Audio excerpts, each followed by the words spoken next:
Alzheimer's Awareness Month. And at this point, more than 5 million Americans are currently dealing with this disease. And while there is a search for the cure and it continues, there's one organization who's focusing on finding better care options right now. And joining me via Skype is Gary Skole, founder of Alz Better. Good morning, Gary. Good morning. How are you? Doing well. Now tell me about Alz Better. Well, Alz Better is really designed to take advantage of technology. We build activities into a person's day and programming, and really the goal is to help keep people primarily at home, keep them safe, help the family members with support that they need in order to do that. I had a grandmother that suffered with dementia and Alzheimer's, and it seemed like the more active we kept her, that was something that we all as a family focused on, was just keeping her busy and active with somebody that could care for her at the time. Is that what type of things y'all are offering? Well, you know, and that's what's so important. Part of the problem with the disease is that as people progress, we tend to take activities away. Okay. And that's really the wrong move. And in our program, what our goal is to adapt activities. And instead of taking things away, and people, they're still adults, they begin to feel useless and worthless and have self-esteem issues.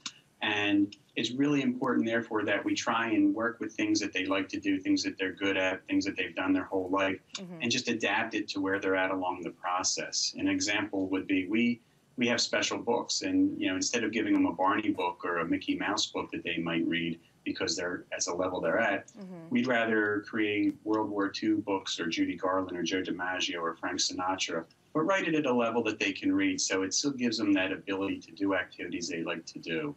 And maybe tap into things that they can remember. Absolutely. Well, they tend to go through what they call retrogenesis, where oftentimes they are going back in time, and they may think they're 20 years old again. Right. And the key is not to say, no, you're not 20, you're 80 years old. The key is just to, if that's where they think they are, go with it and find activities that they did when they were 20. Now, as you're helping the patient, is this also helping, or how are you helping the family members or the caregivers?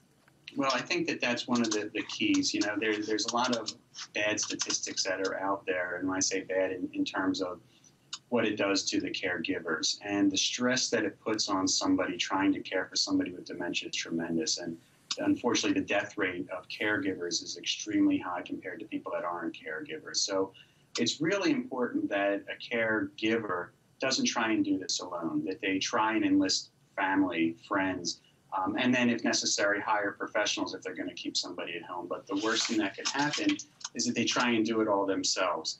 And we find that the people that are really the most successful are the ones that are educated. And I don't mean a college degree, but learn as much as you can about the disease. There are lots of great books. There's videos. You can go online. The Alzheimer's Association has programs.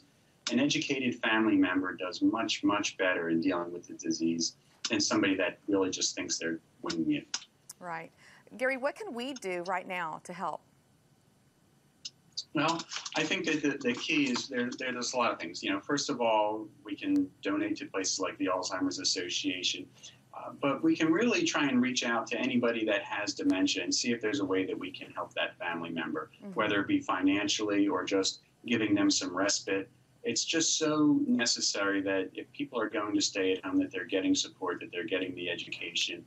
And as a society, we recognize that there's really a need now to care for people. We have money going into research, and that's great. And you know, hopefully we find a cure, and I'd love to be out of this business in a couple of years, but unfortunately it doesn't look that way. Right. But what's forgotten is the people that are suffering today. We're so focused on a cure that we've completely forgotten that we really need care today. We need help today. We need programs in place for these people today.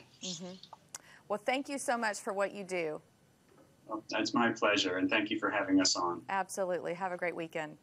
Take care. Bye-bye. To learn more about this organization, just go to alzbetter.com. And we're back with more broadcast right after this.